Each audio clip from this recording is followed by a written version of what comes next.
Hey everybody, KC here. So Bruce Mehlman is a well-known public policy analyst with the Washington, D.C. law firm of Mehlman, Castagnetti, Rosen, and Thomas. He's also a former Assistant Secretary of Commerce for Technology Policy in the George W. Bush administration. Now, for the purposes of this conversation, he's a keynote speaker at the National Grocers Association Executive Conference and Public Policy Summit, which is taking place next month in Washington, D.C.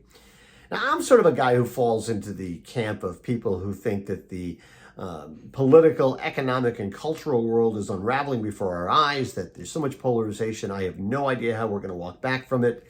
Basically, I kind of think the world's going to hell in a handbasket. But I was sort of hoping that Mehlman might walk me back from the ledge. And I didn't want to wait till October for that to happen. And I wanted to find out what he thinks the impact is going to be on business. So I reached out to Mehlman, we arranged a Zoom call, and you can watch it now. I hope you enjoy my conversation with public policy expert and Washington insider, Bruce Mehlman.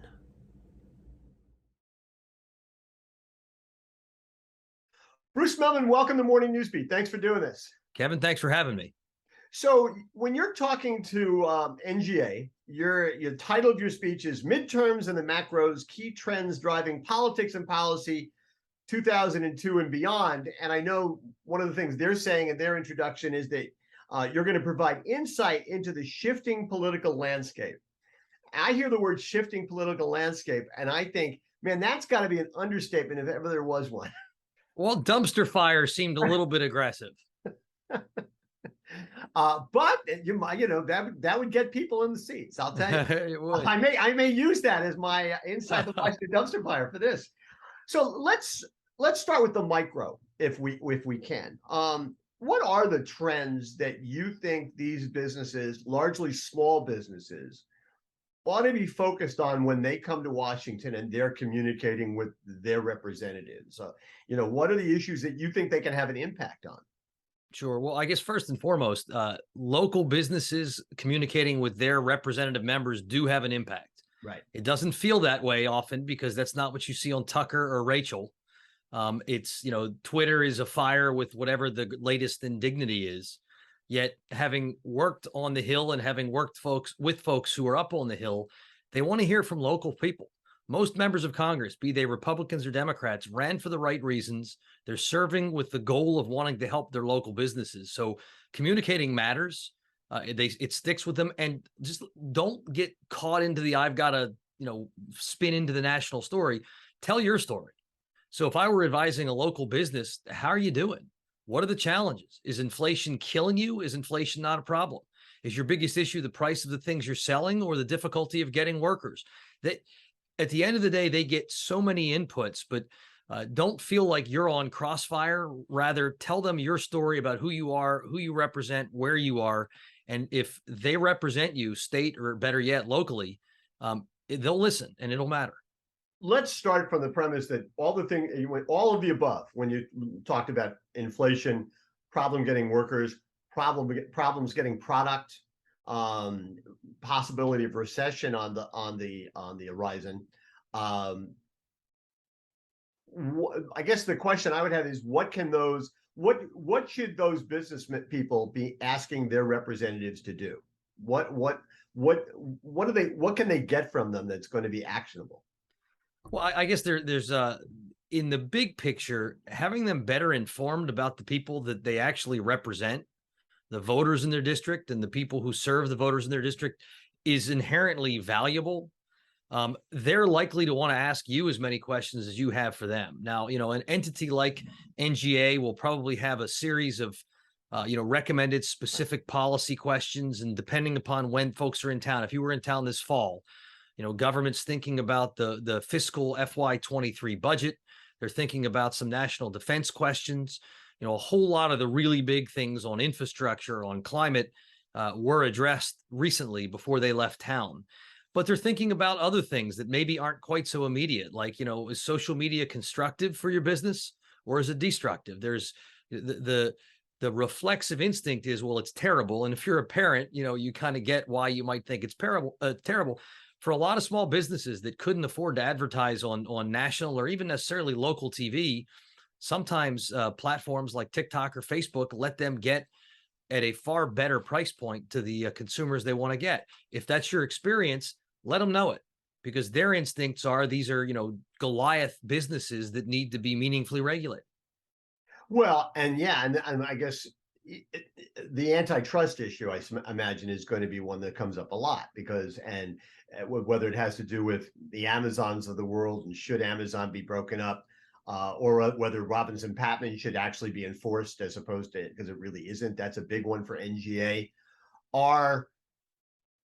Do the people they're talking to on the Hill, whether they're Democrats or Republicans, how malleable are they? How willing are they, assuming they have a fixed position philosophically, how malleable are they in terms of being willing to listen to the other side and maybe adjust their perspectives based on a reasoned argument? So they're overwhelmingly willing to listen. The degree to which they may or may not be willing to adjust, I mean, a lot depends on the accumulated information that they've gathered from the people that they represent, from the people that they've perceived to be in their corner politically, whether it's nationally or whether it's their own donors.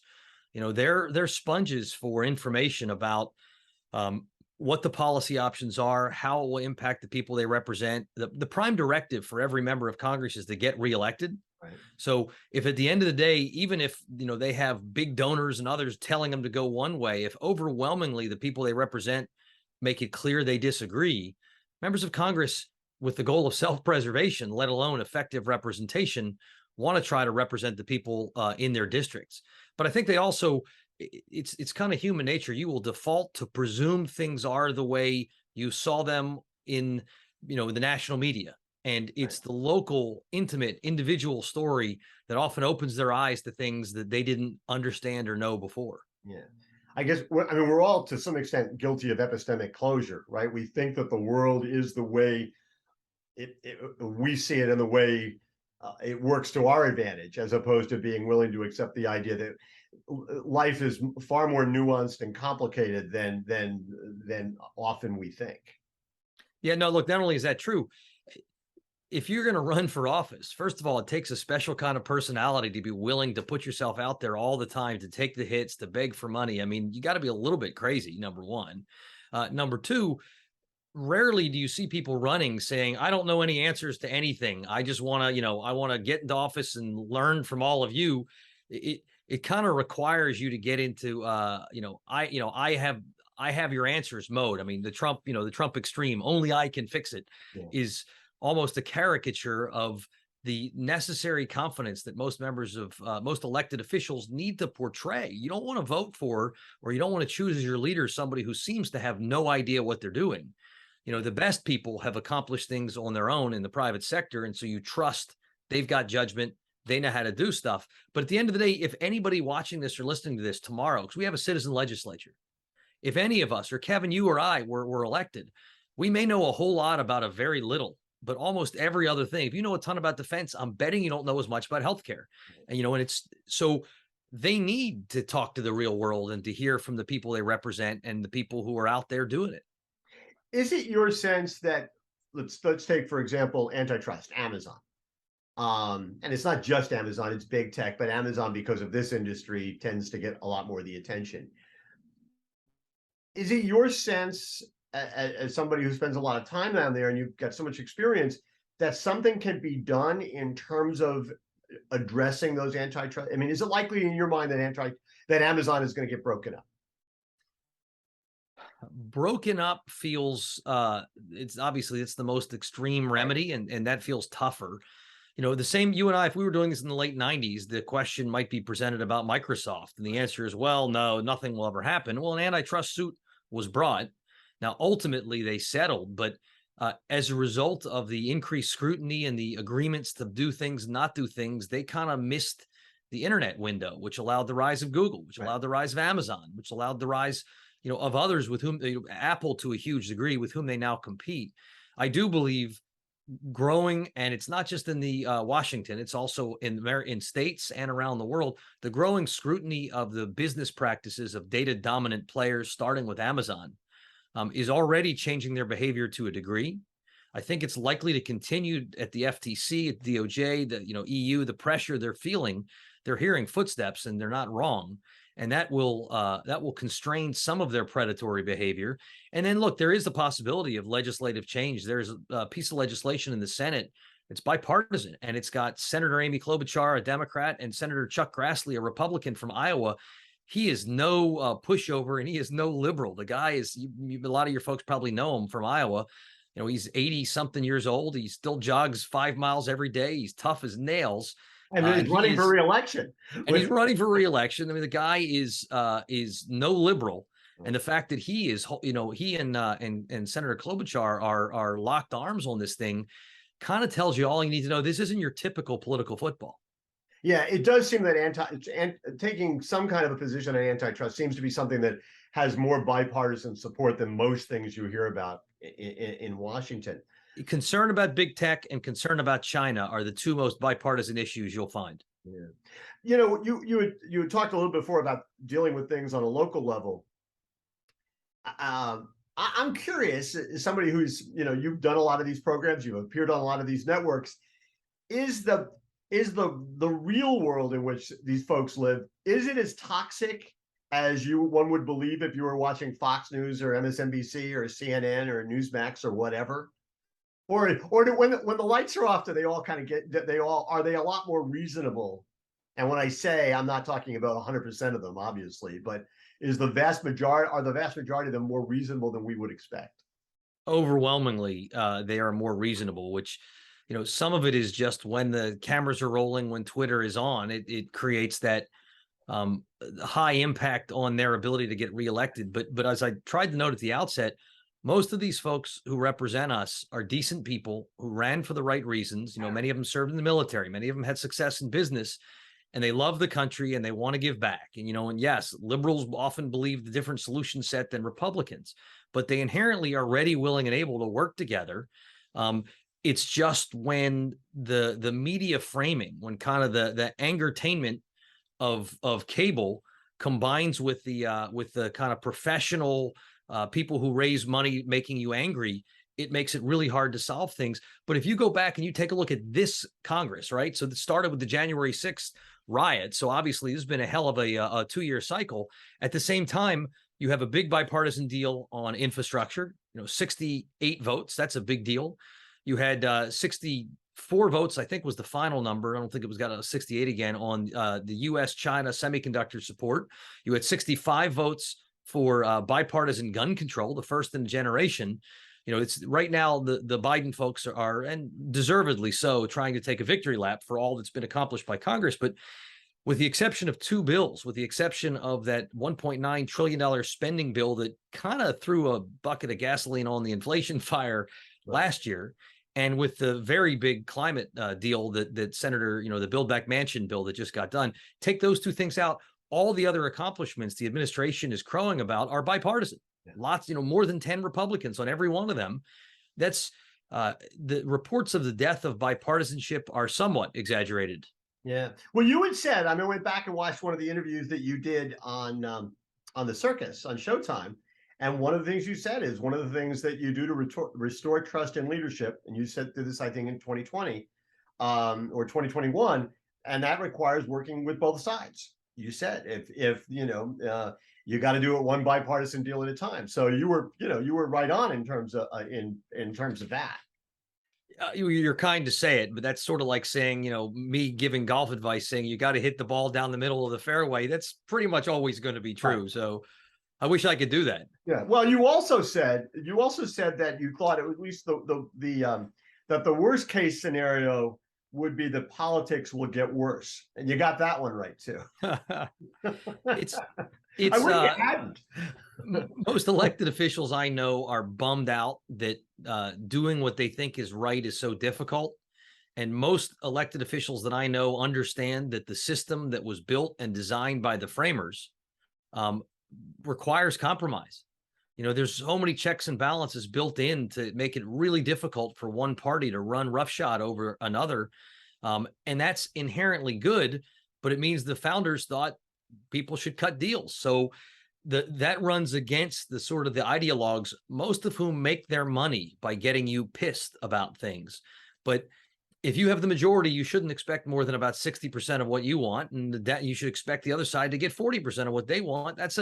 In business, that's a hell of a good deal. A good day, right? Right. But let's talk. I mean, you said you're going to talk about, the midterms and the macros. But let's talk about that for a second, because it seems to me, and a lot of these NGA folks may find their way up on the Hill, and they're going to be talking to people.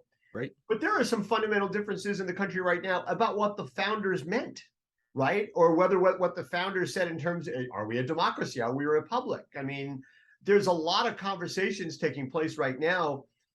I don't know how, if you were a Democrat, if you happen to be a retailer in Georgia who happen to be a Democrat, and one of the people that you needed to go lobby was Marjorie Taylor Greene, I don't even know how that conversation takes place. And by the way, if you're a Republican retailer and you live in New York, I don't know how you go see AOC, right?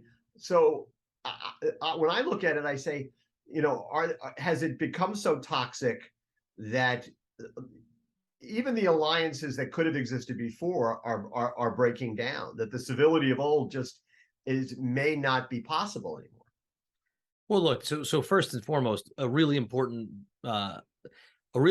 thing to remember is if you're meeting with a member of Congress, you are in sales mode, and everybody, I suspect, has had their experience with sales. Rule number one of sales is don't pick a fight, don't antagonize. Right. So if you're a dyed-in-the-wool conservative who's going in to see AOC because that's your representative, don't go pick a fight. Right. Start by trying, see if you can find anything you agree on. Educate. And again, she is significantly to the left of me, but she's an intelligent person. She's not, she's not there to burn the place down. She's there to advance what she thinks is the right thing for her constituents, for the country. But try to find the common ground, focus on the local things, be well armed with facts and data, and be able to explain what you're doing, and don't take the bait of thinking you're there, to your 15 minutes of being on Fox News. You're not. The whole point is, if it's worth your time, then you want to have her better appreciate what you're seeing and where you're seeing it. So pick your battles, look for common ground, base it on data and base it on local reality. And you're not getting married here, so you don't have to like her before or after you meet. But her job's to represent you. Your job is to help her understand the reality as you see it. And if there's an issue that really upsets you, but it's not relevant to your business, my advice, keep it to yourself. It's not why you're there. But I guess what I'm wondering is whether, because people could disagree on tax issues. People could disagree on public health issues. They could disagree on the wide range of issues. But as one, and granted, it's what we're seeing through cable news. What do you call it? Angertainment. I love that. But because of that, it seems to me there are foundational differences that exist now in terms of the nature of the country that didn't exist 20, 25, 30 years ago. Didn't exist when I was, growing up. And so I just wonder how does that make the job of these retailers and the National Grocers Association and anybody else who's trying to influence the way public policy goes, does it make it harder simply because there are so many foundational differences about things that go beyond just what's tax policy going to be?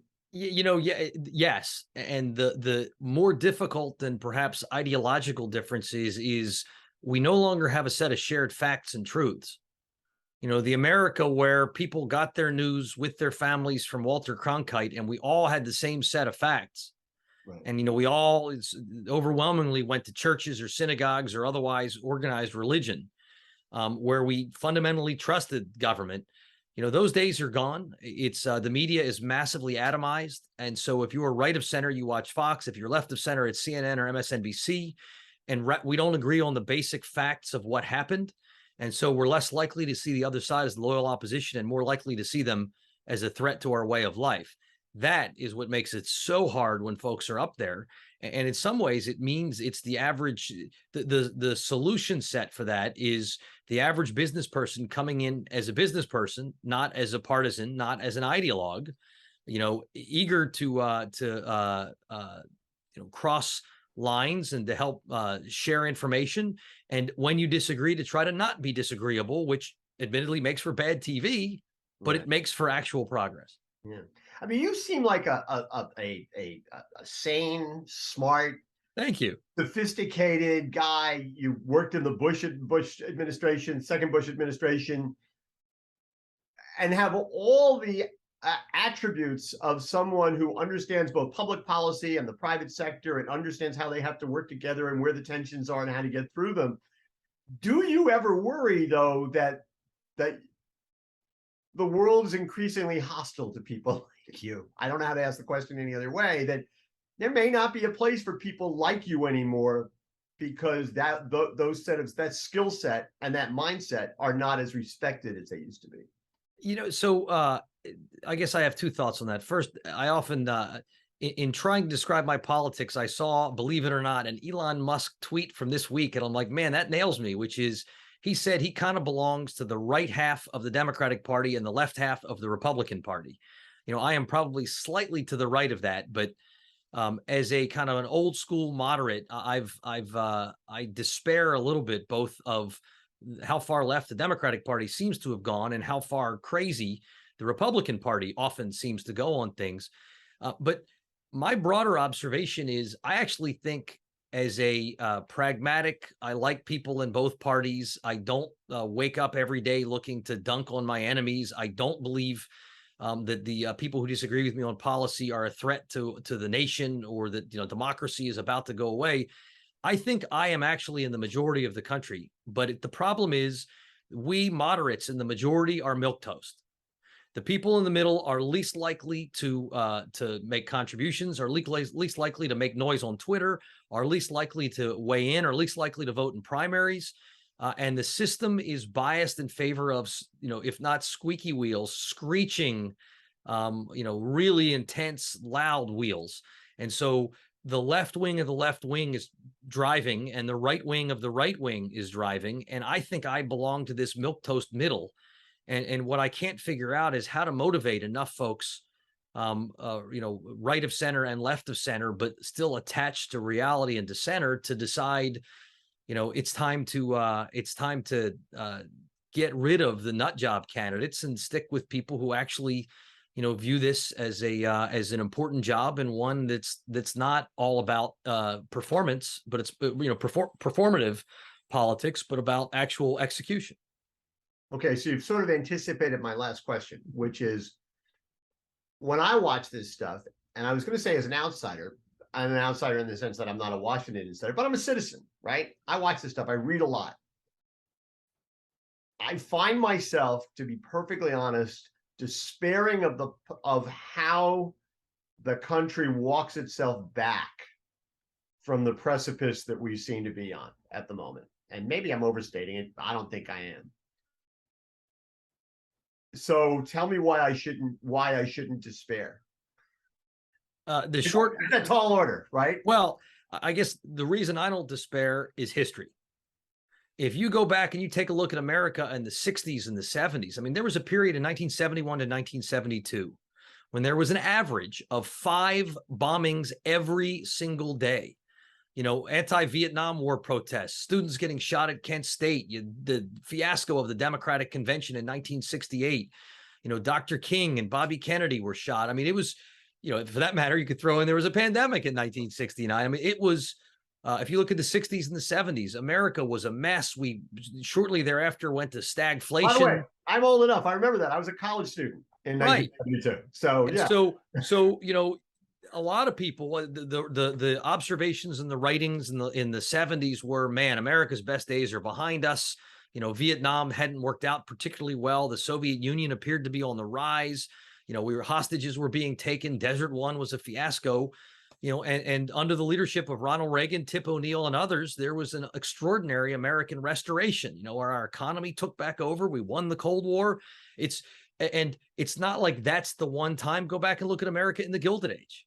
It's the exact same dynamic where technological, geopolitical, and cultural changes had ripped apart in so many ways the country and the economy, and inequality was at record levels. And, and Americans were very much at each other's throats. The new technology in the media was making suddenly everybody had their own newspaper, which is different than social media. And yet we found a way through it. And we found a way to make, our system stronger, our country more cohesive. And as a result, we were the arsenal of democracy that defeated fascism and that overcame communism. America, if you look at our history, every 60 to 80 years goes through what David Brooks called this moral convulsion, where my view is where we realize that the policies and the parties and the institutions that are governing us are no longer adequate or relevant to the world we're living in. And we need to change what we do, how we do it, who leads us. And those are wrenching changes because, institutional interests don't like being disrupted. But America's done this again and again. And, there's only been one civil war, and God willing, it'll stay that way. Yeah. I guess I feel a little bit better, but you used two words in there that didn't exist during all those other convulsions, and that's social media, where everybody has a bullhorn, everybody has a blog, and that creates a toxicity, I worry, that may not be able to be resolved. You may be right, although it also may be a difference in amount as opposed to, remember William Randolph Hearst, you give me the photos, I'll give you the war. Right. Technological changes around the time of Hearst and other publications suddenly allowed this massive proliferation of newspapers at a far lesser cost. Now, they don't quite have the same speed and immediacy of social media where, even if people were addicted to getting their Hearst whatever, they got it once a day, and there was only so much, and everybody's ability to themselves become a publisher was limited. So we may or may not have jumped the shark with that. I agree with you. That's the piece that is the most unique to the time we're living in today. I'll give you some hope on that, though, Kevin. There's also a flip side to that. And the flip side of that is in things like when the CDC said that COVID hadn't reached America's shores, the Seattle Flu Project, which is a crowdsourced social media-based platform, said, yes, it is, we can prove it, and they did. And ultimately, CDC's like, wow, okay, you're right. You saw it, we didn't. Or if you're an LGBTQ American, you're living in a small town in the Midwest, without sort of the lifeline of realizing that there's nothing wrong with you, you might have felt like your town would have made you feel like something's wrong with you. And the ability to connect to the world helps you understand, no, it's just your town that's got the issue, not you. And so I've got a lot of problems with social media, how it operates, and the fact that it is intentionally designed to push the buttons to make us angry in our brains. But at the same time, giving more people the opportunity to speak out, to whether it's to have a blog or to build an audience or to be heard, also has a whole lot of upsides too. And so, in a perfect world, the same tools that have made things difficult are the tools that set us free and rescue us. Okay. Well, you've now talked me off the ledge, and I'm not going to watch cable television tonight. So Smart man. Listen, thank you for doing this. And I know that this is a message that I think the NGA audience needs to hear. I'm sure they feel like they're going to be strangers in a strange land when they come to Washington, D.C. So thanks for doing this, and thanks for speaking to NGA. I appreciate it. The invitation both for them and for you, Kevin. Thanks. Thanks. Take care. Thanks.